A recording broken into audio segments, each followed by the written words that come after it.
Exceed? Oh, Exceed with Ease. Yeah, Ease. They have a trio of games coming out. They have Ease 7. They have a remake, more of a, not even a remake, more like a redesign of Ease 3, and then returning Ease 1 and 2 back to the way they should be. There's no real... Ease 1 and 2 were surprising. It's literally like, I'm going to attack by running into you, but I can't run straight into you or you'll attack me too. So that was kind of tricky. I really liked the way Ease 7 was coming. I got to play that quite a bit. No, I played E3. You played E7. Yeah, well, yeah, I played E7 a bit, but you know, it felt like a normal action RPG. You know, Killing me here. well, sorry. I liked mine. I got to start their abilities, and the best thing was like you get swarmed. You have these special abilities. You get things above you. You have different abilities. It wasn't just like I'm just going to slash through everything. You really had to think about what you were doing and make sure that you were ready to take on what was coming. The music was outstanding. Yeah, the music was really good in 3, and as well as the remakes of 1 and 2. Though I guess we didn't get to hear that very much. 1 and 2. Oh, okay. So just the music in 3 then. 7. Well, 7 didn't sound the same. No, it's Falcom has a unique perspective on game music, so we need to get some samples of that so you guys can see what that is. Yeah, 3 and 1 and 2 is like their 80s butt rock band that's in house. So. The thing is, it's going to be released weird. 7's coming out first, then the remake of 3, then the remake of 1 and 2, like next year at some point. Right. I believe they're about 3 months apart each. Yeah. So you know, look forward to that. These games are all very different from each other. So like Ease 1 and 2, you don't even attack with an attack button. You just run around, and depending on the angle you run into a guy, it's how you kill him. And apparently that's the way the original game worked. Some of the remakes add an attack button, while they took them back out. 3 was redone completely in a totally weird action RPG format that is like more actiony. Right. Well, 3 is the black sheep of Ease. So. Oh, okay. Well, so they needed to redo it. Yes. And 7 was more like a traditional action RPG where you're running around, you have your skills. Like it made me feel like kind of a Phantasy Star battle system or something like that, right? Yeah, I could see that. You mean the more recent Phantasy Stars, not the original? Yeah, okay. Yeah, the more recent. All right. What did you think of Ease? I was there to take notes. All right. Well, that's good. Apparently you didn't take any. All right. And he didn't study them afterwards. That was your quiz, dude. You got a chance to. We went over to Natsume. And besides just getting a free horse, you got. Wasn't one horse. It's just like here's a bunch of horses. Well, yeah, that's it for the staff. You're right. Lufia 2, right?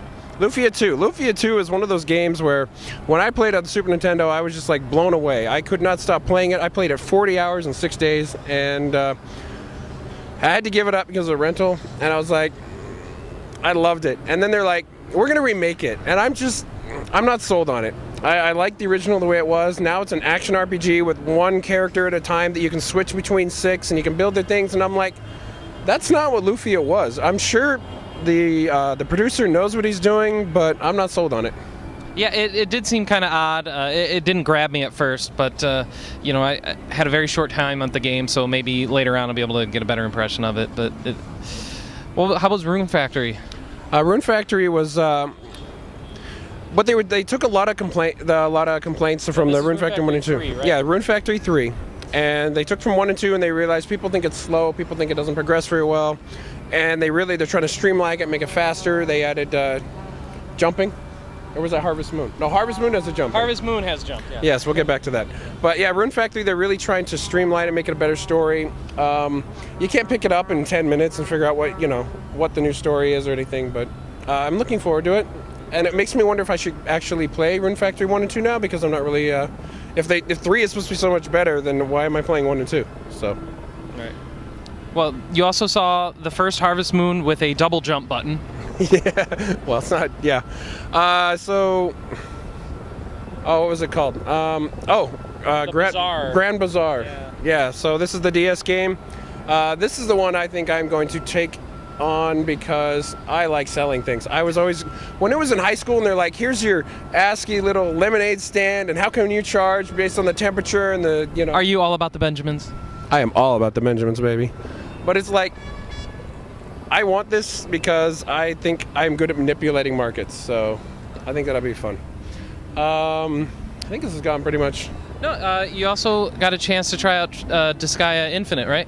No, Disgaea Infinite's at home. Oh, all right. Well, never mind. Yeah, Disgaea Infinite's not here.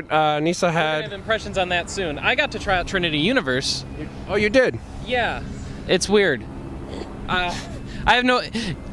I just got to sit down in front of this game and try and pick it up. And okay, so I get into the game and there's a menu screen on the left, and there's a bunch of floating like cupcakes and pieces of pie and donuts and stuff in the air orbiting around. This is not good for my diet. Or orbiting around some planetoid, and I don't know what was going on there. And I could either choose event cutscenes and get kind of like those interstitial events from like Disgaea. It felt like that. So like I saw one with Flan talking about being the angel of justice and such. And then I went into a dungeon. It looks like you go around looking for treasure, fighting random battles, killing bosses. I couldn't find a boss, but you search around for stuff like that. And also some fan service stuff that I couldn't find. This is going well. No, it didn't go very well.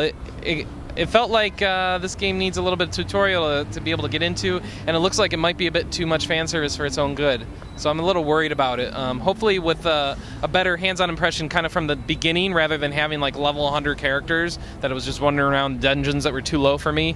Maybe that'll provide a better interaction, because I wasn't feeling this one, even though it had the Disgaea characters with a lot of voice acting, which should have been pretty good. I'll have to let you know, because they actually gave me the full copy. Good.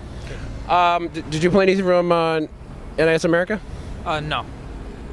So what did you play that we haven't discussed yet? Let me see. Fable 3, Front Mission.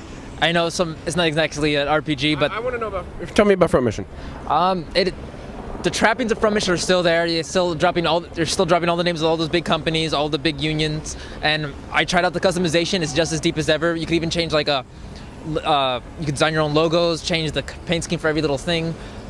They have preset loadouts if you just want to like set up your heavy, your range, your sniper, and your medium guy. Action-wise, it controls pretty poorly on the PS3.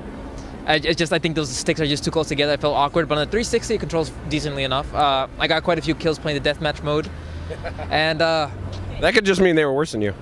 Maybe, but the story mode was interesting enough. I mean, it's a little overly melodramatic right now. Some guy's looking for his father. Maybe his father's dead, trying to go get some revenge. You heard it before, but if you at all interested in the Front Mission universe, I think this is probably the only bit of new story you're gonna get for a long time. So maybe take it if you can get it. Right. It's not like we've seen anything after Front Mission 5, so we're still waiting. What's new about Fable 3? The touch mechanic.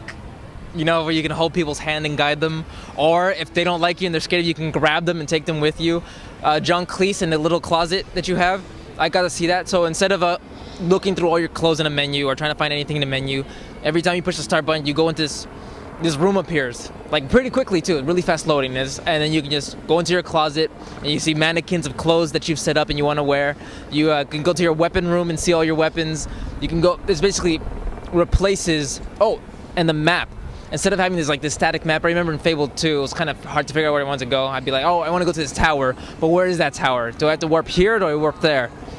But instead now, the entire map is fully 3D, and you can zoom in and zoom out and see, like, okay, there's that tower, but I don't want to go there just yet because I know there's a bunch of enemies there. I'll just warp, about like 10 feet away, or like behind this little pillar, then sneak up behind it, so you can really fine-tune everywhere on the map and jump around anytime you want to. So that's a nice upgrade, and really much appreciated.